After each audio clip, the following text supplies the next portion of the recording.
Ngaindo na itela mobilu kimpavita nazali mokonzi na luvila vitimi na pambuzi Kongo mwana misombo tekola ntinu ntaku nazali ekela mwatata mokeli nzambi mpulu tulendo monjalisi ya likolo pe na se tebi ebanso binzali kati na mokili kasi mpona koma o nazalelo nzambe ndalingaki. Qui évoluent, c'est des autodidactes. Je parlerai de Nandé, des gens du Kasaï qui ont développé des mines d'or là-bas alors qu'ils n'ont pas étudié. Ces gens-là, ils ont développé une économie incroyable. Donc la preuve, on n'est pas obligé, les Sénégalais sont l'exemple.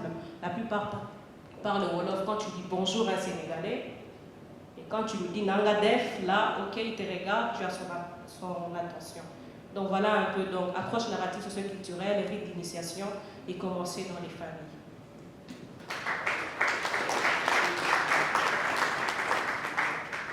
À l'image de Kimpavita, on peut parler de résistance, de femmes résistantes. Aujourd'hui, nous savons tous qu'il y a la guerre qui sévit à l'Est, que le viol est utilisé comme arme de guerre. Alors aujourd'hui, dans nos héritières, nous avons la colonelle Nénette Mouképe.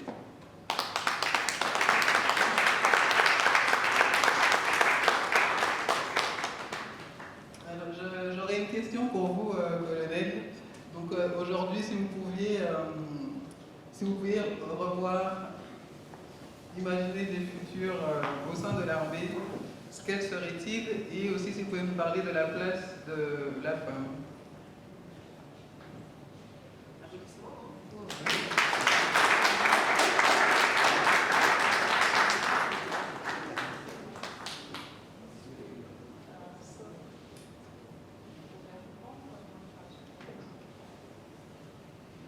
Alors, pour la question, si nous pouvions réinventer la place de la femme dans l'armée, que proposeriez-vous?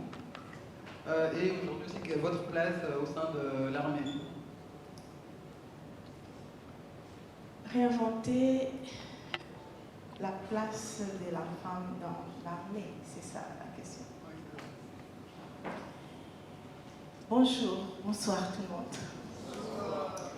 Je suis Nénette Mouképe, colonel, diplômée d'administration supérieure militaire des armes au Tchèque. Et je suis commandant bataillon, la première femme depuis l'histoire de notre pays à qui on a donné la responsabilité de commandement. Parce que la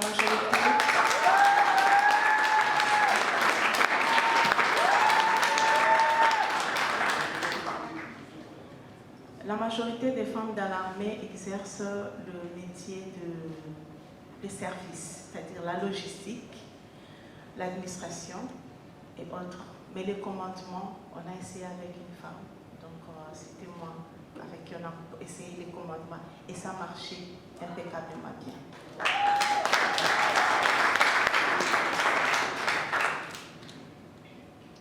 Je vais répondre en parlant de mon expérience. Et je pense que chacun de nous va trouver sa réponse à ça. L'armée, c'est une société comme toute autre. Mais quand vous y allez par vocation, vous allez trouver votre place. Et si vous allez par aventure, il y a des endroits où vous pouvez facilement vous retrouver, soit en Tolo, soit en Maka. Pourquoi? Parce que là-dedans, il faut de la dévotion, l'amour de la patrie, le sens du devoir, le sens de responsabilité. Et dans lequel tout n'est pas facile, parce que là, votre vie ne vous appartient pas. L'esprit appartient à Dieu, mais le reste appartient à ta hiérarchie, qui est l'armée. C'est-à-dire tout ce que tu dois faire, tu dois demander l'autorisation. C'est comme une femme dans la maison, mais il y a des moments où on s'échappe. Après on dit à mon mari, oui, je fais un tour au marché, mais là, on demande toujours, est-ce que je peux? Déjà, il y a une barrière. Et tous ceux qui entrent dans l'armée ne vont pas nécessairement finir au front. Parce que vous voyez, il y a des gens il y a d'autres qui sont au front, mais il y a d'autres qui sont au front dans les bureaux. Parce que vous ne pouvez pas évoluer là-bas si l'administration ne marche pas, si la logistique ne marche pas, et tout le monde n'est pas au front. Pourquoi on doit réinventer les femmes dans l'armée? Et c'est ça mon cheval de bataille. Je suis en train de sensibiliser parce que vu les poids d'âge, je vieillis, vous remarquerez aussi que je suis en train de vieillir. Donc je cherche aussi les gens qui viennent m'élever dans l'armée. Je suis en train de sensibiliser les jeunes filles de venir intégrer l'armée, de me rejoindre dans le métier des armes. La majorité se disent, ah, ceux qui n'ont côté l'armée, non, qui n'est pas front. Mais quand vous y allez au front, les fronts est partout. Parce que si vous remarquez dans les différents morgues, il n'y a pas que des militaires. Il y a aussi, la majorité sont des civils. Et ceux qui tombent aussi sur le champ de bataille ne sont pas nécessairement que de militaires. Il y a aussi des civils. Chacun son destin. S'il est prévu que vous mourrez au champ de bataille, vous le mourrez même sur le bateau. Même chez vous dans la maison. Donc la mort est partout. Il n'y a pas à avoir peur. Révaloriser les femmes dans l'armée, oui. Parce qu'on a... qu'est-ce que je dirais? En fait, je préférerais encore parler dans ma langue nationale pour que ce que je dise et les gens qui sont au fin fond puissent comprendre. Musala soda babebisa ki réputation nango. Bilanga ya bakonzi. Ce qui est archi faux. On n'est pas bilanga bakonzi.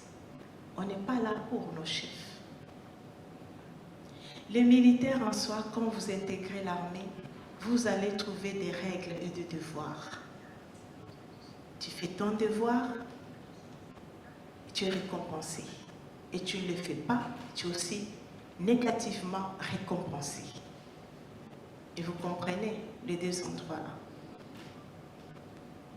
Les femmes dans l'armée, quand vous intégrez l'armée, vous devrez au départ savoir ce que vous voulez. Quel est votre apport dans l'armée?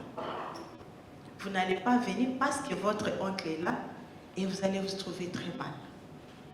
Parce que maintenant, c'est les savoirs qui comptent. C'est ton bagage qui compte.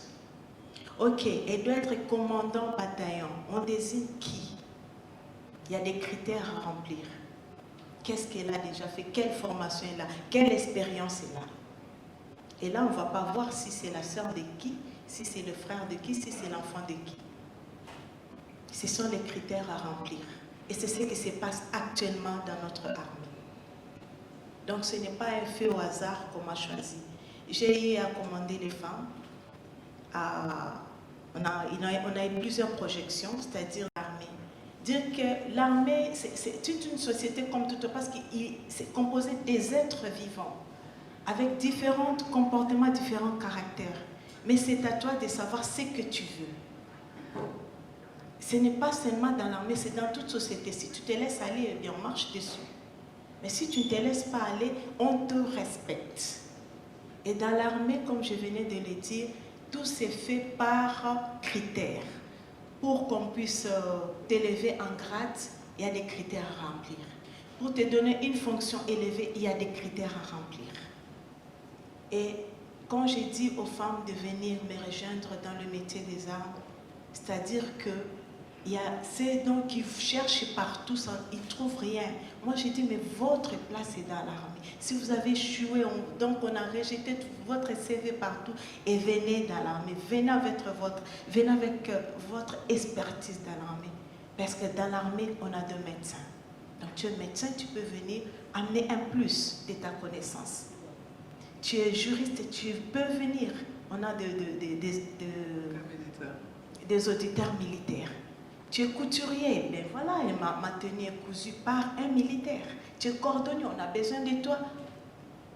Donc, tout ce que vous avez comme métier dans les sociétés civiles, nous avons besoin. Nous avons besoin de caméramans, nous avons besoin de journalistes, nous avons besoin de metteurs en scène, nous avons besoin des gens qui savent inventer des choses. Vous pouvez faire des fusées, mais on a besoin de tout ça dans l'armée. des tresseuses. Nous avons besoin. Quand nous devons faire des activités, on a besoin des gens qui viennent nous maquiller comme maintenant. Mais maquiller, mais tresser. Donc on a besoin de ces gens. Mais ce sont les militaires qui m'ont fait ça. Merci. Donc vous avez la place dans l'armée.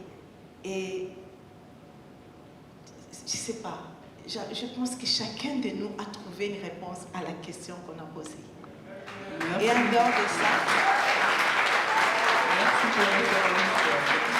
pour terminer, je voulais aussi dire que je suis une personne normale, mariée, j'ai mes enfants. À la maison, je ne suis pas militaire, je ne suis pas colonel, je suis une épouse. Une femme soumise. En dehors d'être une femme soumise, je suis chantre. À l'église, je chante.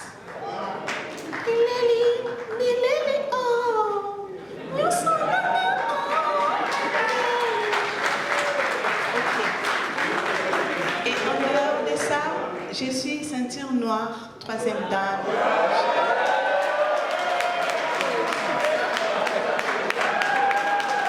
Et je sais manier tous les armes.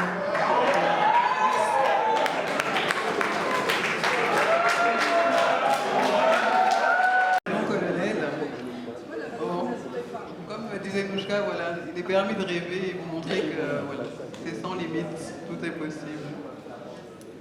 Alors, pour revenir à mes chers panélistes, si on devait évoquer l'héritage de Kim Pavita, qu'est-ce que vous auriez envie de transmettre aujourd'hui? Qu'est-ce que vous pouvez retrouver aujourd'hui dans ce que Kim Pavita nous a laissé? Ce besoin d'unité que nous avons perdu, cette solidarité et cette envie de faire évoluer notre pays avec une seule voix. Et je pense que malheureusement, c'est dû à la vie que nous menons aujourd'hui, mais on a perdu cette envie d'avancer comme un seul homme et de faire évoluer les choses comme un seul homme. La solidarité entre les femmes, on en parle mais on n'agit pas. Et je pense que c'est ça. Son plus grand message, c'était l'unité. Et je pense que malheureusement, nous avons perdu ça. Moi, je dirais la foi, parce que je pense que cette femme, si elle a accepté de mourir, c'est parce qu'elle croyait en quelque chose. Elle croyait en elle, mais elle croyait tellement à la mission qu'Nzambi lui avait transmise. Et je crois que c'est ça. Et je pense que comme Kim Pavita, je suis vraiment digne héritière parce que j'estime qu'on vient tous sur Terre avec une mission bien précise. Et les gens s'égarent ou des fois ont envie d'abandonner parce qu'ils ne savent justement pas ce pourquoi ils sont appelés. Et donc comme Kim Pavita, ayez foi en vous, mais surtout découvrez votre but sur Terre. Donc c'est ça que je dirais qui est comme héritière et héritage et de manière forte.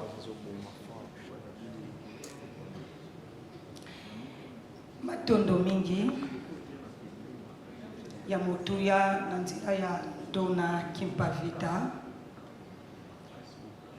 ezalaki ete moyindo azongi esika oyo abungaki yango ezalaki motuya ya bitumba na ye ntina ya kokangama na ye mpe ya kotumbama na ye po date ya lelo le 2 juillet ezala histoire kati na biso ezali po ete alingaki moyindo azonga na esika oyo ye abungaki yango esalaki ete bakanga ye batumba ye baboma ye me ya bolamu na ye ya misala na ye ya bitumba na ye lelo yango etelemisi biso lelo yango tozokontinue kozala baoyo tozali tozokontinue mpe koyekola po ete ye patelemaki ayekolisaki bato atangisaki bato na kipasi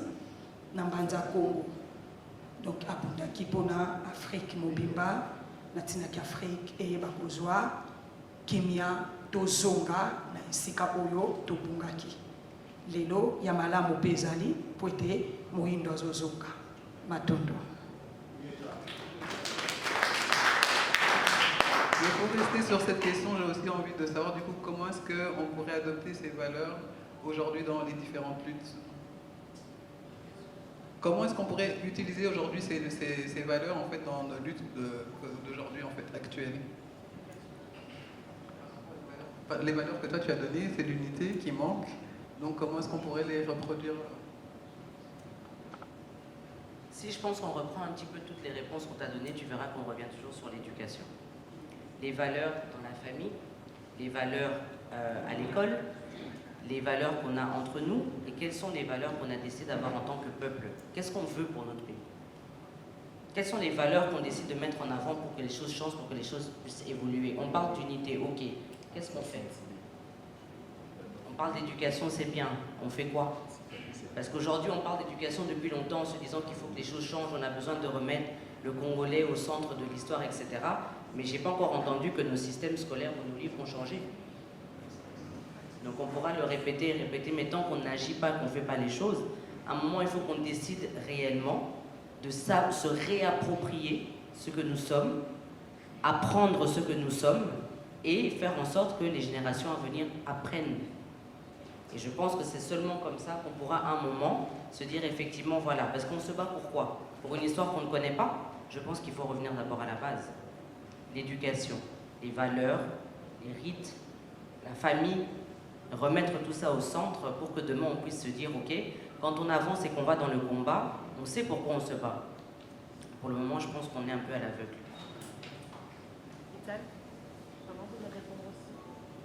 Ministère de l'enseignement, en association avec le ministère de Culture et Arts, de reprendre ou d'intégrer nos valeurs, nos cultures dans l'enseignement primaire et secondaire.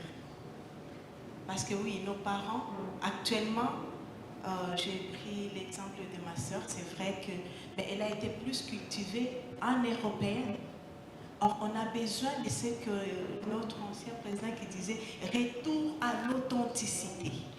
Voilà la façon dont elle s'habille. Et ça fait l'Afrique, ça fait la fierté de la femme. Donc tu vas là-bas, tu vas attirer l'attention de tout le monde. Et au finish, on va poser la question, tu viens d'où? Mais quand on est habillé comme tout le monde, ne te pose pas la question. Mais quand on est là et qu'on doit servir quelque chose, vous donnez à votre mari, à votre soeur, à votre aîné et vous vous inclinez. Et ça n'existe plus ici. Moi, je pense que c'est la volonté politique d'intégrer ou de réintégrer les valeurs culturelles africaines dans notre système éducatif. Je vous remercie. Par Vita, et je veux dire que c'est la conscience individuelle, parce que ce sont les hommes qui créent les États. L'État qu'il y a aujourd'hui, c'est parce qu'il y a des humains qui se sont mis ensemble et se sont dit, on va se désigner un roi, celui qui va nous diriger tous. Mais tout ça vient d'une conscience individuelle. Kimpavita, avant d'avoir des disciples qui malheureusement, heureusement que nous sommes là, mais malheureusement ces disciples vraiment directs ont tous disparu avec le temps, c'est que avant de leur transmettre ce qu'elle savait, c'est parce qu'elle-même, elle était consciente de qui elle est. Elle a longuement prêché les syncrétismes. Elle était catholique, mais en même temps croyait fervemment aux traditions africaines, parce que dans nos traditions, il y a des bonnes choses, tout comme il y a des mauvaises choses dans chaque religion, et elle prêchait ça. Et je pense qu'elle était consciente d'abord de sa vocation à elle. Parce qu'aujourd'hui, on peut beau dire la politique, les hommes de l'État, mais c'est des individus. Ça reste des personnes à part entière. Et donc, comme on s'est dit, on est tous là. Je ne sais pas, on est peut-être des 200 ou 150 personnes. Je pense que si chacun, de manière consciente, retourne à lui-même et se dit, c'est quoi ma mission? C'est quoi que je veux changer? Est-ce que je suis conscient ou content de la situation actuelle que je suis en train de vivre? Est-ce que je vais évoluer? Moi, je prônerais plus la conscience individuelle, plutôt que de voir ceux qui nous dirigent. Parce que, comme on dit, un président ou un roi, il est à l'image de son peuple. Donc, ce que nous vivons maintenant, c'est parce que nous l'avions accepté. Mais si nous tous nous levons et que nous nous disions, ok, on ne veut plus cette éducation, on nous apprend Napoléon, tout le reste, moi déjà à l'école, je vais révolter. Donc, la révolte commencera par un individu qui va influencer un autre, et ensuite on va créer un nouvel État, une nouvelle nation qui est très ancrée culture et qui n'est plus aliénée.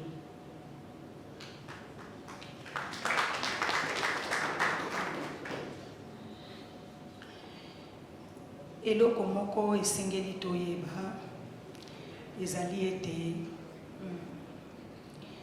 ya liboso makabo nazongi mwa moke nsima makabo eutaka na kati ya bafami eutaka na kati ya bamabota omoni ntango moto azoyeba histoire na ye te akoyeba mpe likabo don oyo bapesa bango te na kati ya famille don na bango eza nini moto akokoka kosala te mpo akosala likambo moko eloko moko oyo eza forcé mais non ke euta na source ya bakoko na ye euta na mozindo ya baoyo ya ye lelo na balutte nyonso oyo ndona babundaki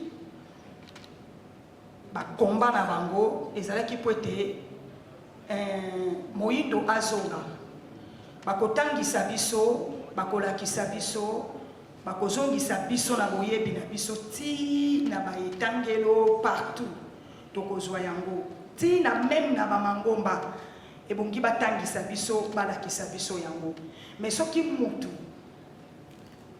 conscience na ye eza kosala te mutu azosala effort te akoyeba source na ye akokoka kobima te akokoka kobima te ata bayekusi ye ata balobi na ye baexemple ebele bandeko bapesaki awa ezalaki baexemple moko ya malamu soki tozongi nsima meme mama apesaki baexemple ya kostonga na bamabele ya kosala bamakasa basali avion asali tututu mais soki olobi ozonga mozindo ntango azalaki moki azosala yango soki olobi ozonga mozindo ya histoire na ye ya bakoko na ye okomonake ntango mosusu bakoko na ye babandaka kocreye babiloko moko alors lelo ezalaka lisusu te yango moni tozotinda mabota na biso meme ata bana na biso bakende kosala oyo esengi te ke basala nini basala yango mpe bana na biso baza kokende aza na likabo to moko boye ebongi ntango mosusu ke asala ata babilembo tozomona ya babikeke oyo mais lokola yo makanisi na yo ezaki te mwana na nga fo asala kaka droit mais ntango mosusu koko moko na kati ya libota na bino na kati ya famille no boza na likabo wana ya koyeba kosala makambo yango ezosenga il faut bayindo bazonga na histoire moto nyonso fo azonga nsima ya koyeba lolenge nini baoyo ye batambolaki avant ke ya oyamba nyonso baoyo yanga batambolaki ndenge nini bazalaka lolenge nini babandaka kosala nini même na bavillage lelo soki bokei okende okutake omona moni liboto bango baza makasi ntango mosusu na kosala mosala boye liboto bango baza makasi ntango mosusu na kosalisa okoki kokende mpe na bavillage okomona moni village oyo bokomi bango bomengo na bango eza ntango mosusu banzeta mbila omoni banzeta mbila etondi na kati ya mboka yango bomengo na bango omoni bamangusta ndenge etondi yango bomengo na bango alors soki moto nyonso akozonga na source tokozala na badifficulté ya bamakambo ebele oyo tozomona lelo te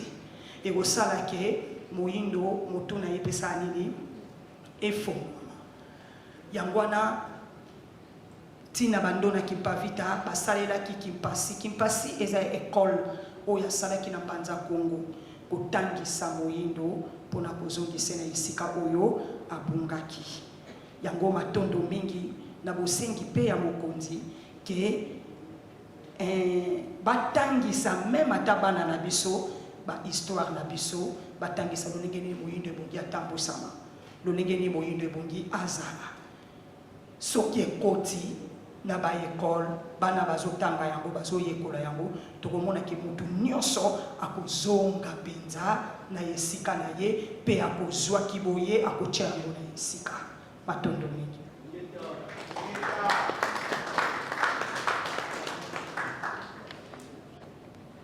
Oui, je peux prendre quelques questions, oui. Nikati na biso ya liboso spiritualité Congo tozotia ngo na esika te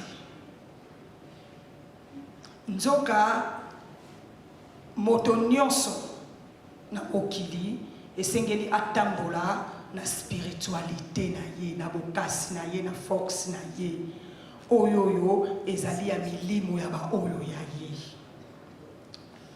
lelo mayango ezofanda te ezozwa esika te baliti ya bando na kimpavita elakisamaki te na mokili emonisamaki te na mokili mpo na nini moyindo asangisi makambo ebele kati na ye. Moyindo azalaki moto ya molimo me lelo akoma moto ya religion. Moyindo asangisi baforce ebele kati na ye azoyeba lisusu te position na ye eza lolenge nini. Moyindo azalaki moto oyo ya kozongaka nsima na ntango ya likambo me lelo akoma na ye aveugle. Alors na nyonso po ete tolonga na yango likambo yango etelema ezwa vraiment esika tolakisa bato nzela oyo ekoki kosunga komema biso po tokoka kolonga na nyonso eza kaka koyekola. Soki toyekoli te tokokoka komona nzela te po ete lelo tokoki kobetela yo histoire moko songolo totalisi yo moyindo abandaki kofanda exemple akangi makolo me fo yeba ntina kokanga makolo siko mpo oyeba ntina ya kokanga makolo ebongi bayebisa yo soki tokangaka makolo elakisi boye elakisi boye elakisi boye yango wana ya motuya oyo ebongi kosala ya liboso eza kaka enseignement. Ntango moyindo azwi boyebi aoyeba nzela na ye koyebaka nzela oyo te fo nakende nzela oyo me ntango bayebusi ye te aokoka komona nzela te mpo akoka koyeba nzela na ye te mpo na nini akozala kaka ya kokangama na esprit mpo toza ya kokangama nde na esprit me na mosuni boye toza na biso bien me na esprit nde mutu toza ya kokangama. Donc na nyonso ezosenga enseignement esengeli ekota na kati ya moyindo mpo moyindo azwa nzela na ye ndako oyeba nzela na ye malamu matunu. Alors, excuse-moi vraiment, mais je voudrais marteler sur certaines choses. C'est que, parce qu'on parle de la RDC, déjà il faut savoir qu'il n'y avait pas que le royaume Congo. Donc c'est vrai, aujourd'hui on prône Kimpavita, mais il faut bien situer de quel royaume elle était et quel était le contexte à l'époque. On était tous divisés, on n'était pas les territoires de la RDC que le colon a si soigneusement bien tracé pour nous. Il y avait d'autres tribus, il y avait d'autres royaumes. Chez moi, par exemple, on était aussi polythéistes, on croyait en Nyamuranga. Tout à l'heure, maman, vous avez parlé du fait qu'il faut poser la question de savoir comment nos ancêtres ont marché dans la spiritualité. Moi, je suis chrétienne et je les revendique, mais je prône aussi les cultures et histoire d'Afrique. Ça a l'air très bizarre pour certaines personnes. Parce que j'ai pris le temps de poser les questions à mes grands-parents, mon arrière-grand-parent, savoir comment on marchait. Et quand j'ai fait la liaison des choses, en fait, Nyamuranga, c'est le même Dieu que je prie. Et deuxième des choses sur lesquelles je voudrais revenir, c'est que le christianisme n'est pas entré avec la colonisation. Le christianisme est venu avant la colonisation. Et on a de preuves de l'Éthiopie qui a adapté le christianisme bien avant, mais l'ont adapté à leurs circonstances. Autre chose sur laquelle je vais vous laisser et à retourner, posez-vous les questions. Quand on parle des falsifications d'histoire, il y a un peu de falsification du côté des Européens dans ce sens-là, par rapport au christianisme, par rapport à Jésus qui il est et qu'est-ce qu'il vient faire. Et une petite chose sur laquelle je vais clore, c'est qu'on n'a pas enseigné à l'homme noir la vraie chrétienté. C'est ça même que Simon Kimbangu revendiquait. Simon Kimbangu parlait de ces mêmes dieux. Il leur a dit, vous nous vantez un Dieu qui est amour, qui est bonté, qui a créé les humains. Pourquoi vous devriez être supérieur à nous plutôt que nous? Et c'est comme ça qu'il est mort, parce qu'il est venu faire voir.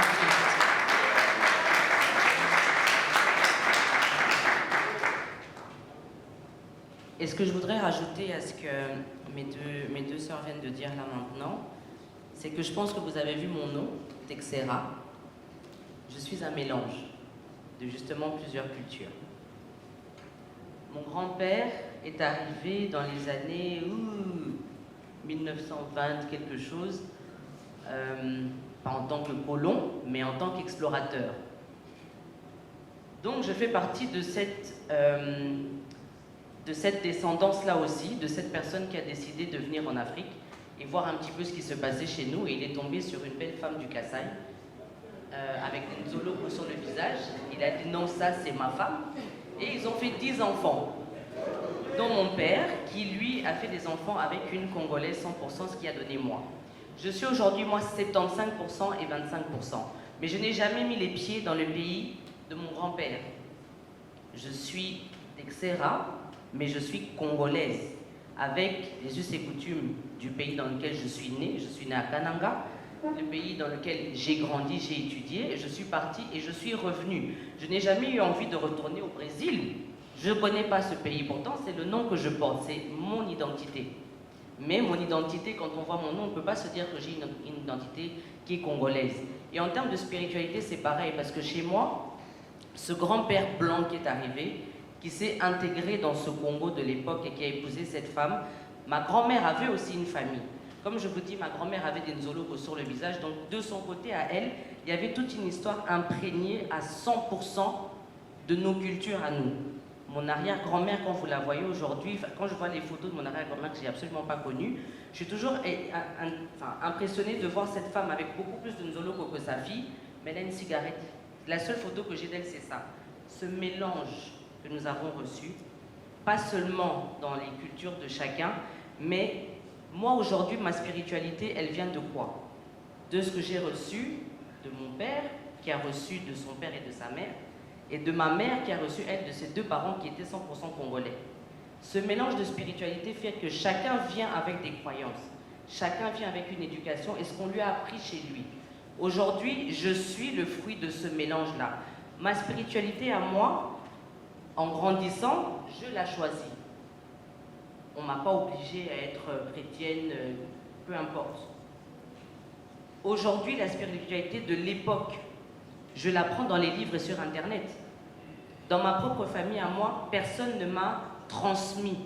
Par exemple, le côté de mes grands-parents, du côté de ma mère ou de ma grand-mère, qui était du fin fond du Kasaï. Je n'ai pas reçu, comme tu disais, l'éducation, l'apprentissage et l'instruction sur cette spiritualité qui était la nôtre, qu'on voudrait aujourd'hui remettre en avant, qu'on voudrait remettre à l'ordre du jour. Mais quelle est-elle? Moi, je ne la connais pas. Si vous la connaissez, alors il faut nous la partager. Moi, je connais aujourd'hui Jésus, on m'a parlé de lui. Je choisis après ou je ne choisis pas. Si je veux aller vers Bouddha, si je veux aller vers Allah, ça maintenant, c'est à nous de décider. Mais je connais Bouddha très bien. Je connais Allah très bien, le Coran, je connais la Bible. Mais où est écrit quelque chose qui nous parle? La spiritualité d'avant. Si aujourd'hui je dois faire un choix, il faut que j'ai ce panel. Mais je n'ai pas d'histoire de notre spiritualité à nous. On ne peut pas aujourd'hui nous reprocher de ne pas la connaître ou de ne pas s'intégrer dans cette spiritualité ou de l'intégrer dans nos vies d'aujourd'hui. On ne la connaît pas. Moi qui suis le fruit d'un mélange, qui suis-je en termes de spiritualité? Ce que j'ai choisi en fonction de ce que je connais.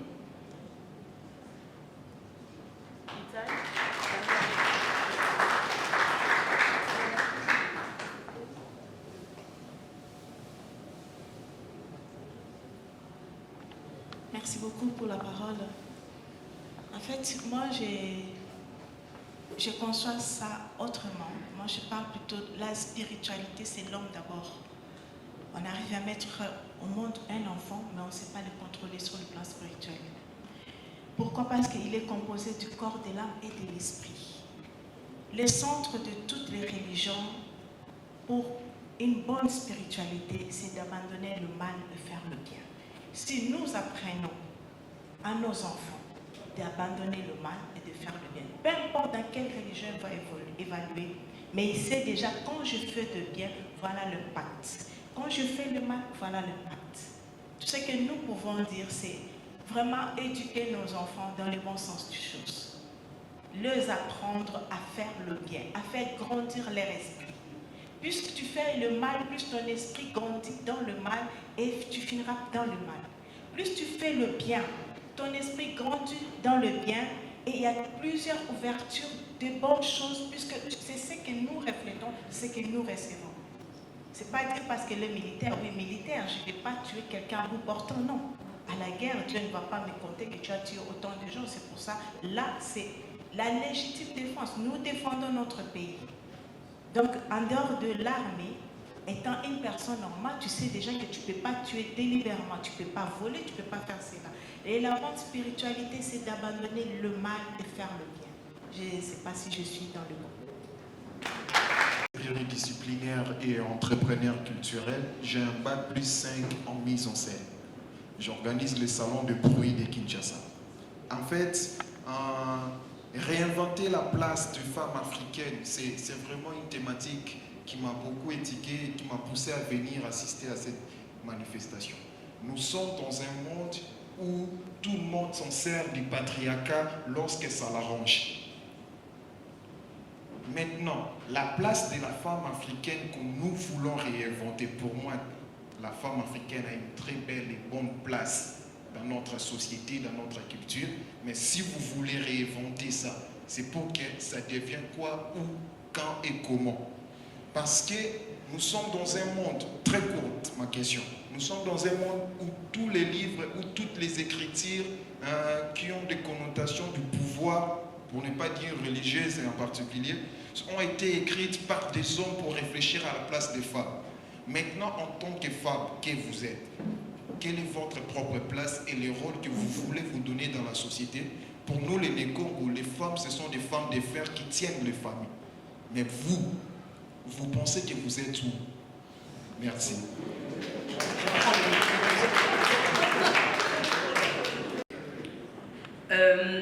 Je viens de faire un constat justement, je parlais avec Joy, et je me dis le thème c'était celui-là, réinventer la place de la femme africaine, défis culturels et sociétaux. Si on regarde dans la salle, il y a 80% d'hommes. Je viens de me rendre compte de ça, depuis tout à l'heure je n'ai pas fait attention, il y a 80% d'hommes. Où sont les femmes qui avaient besoin de réinventer leur place dans la société? Elles ne sont pas venues. C'est par là qu'il faut commencer. Vous êtes là, mais on est 20% les dames. Regardez, la salle elle est pleine d'hommes. Faites du bruit alors si on est là. Au moins. Le problème c'est ça, c'est que la femme doit comprendre qu'elle a une place. Nous avons le rôle, nous qui l'avons compris, de passer le message et de sensibiliser les autres. Vraiment. De se dire que quand il y a un thème comme celui-là, je ne veux pas 80% d'hommes dans la salle. Donc à nous, les femmes qui avons compris, d'aller chercher ces autres femmes et de les éduquer pour qu'elles comprennent qu'elles ont une place dans la société. Et ça, c'est le travail que moi je fais. Maintenant, je pense qu'il faut plus de moi.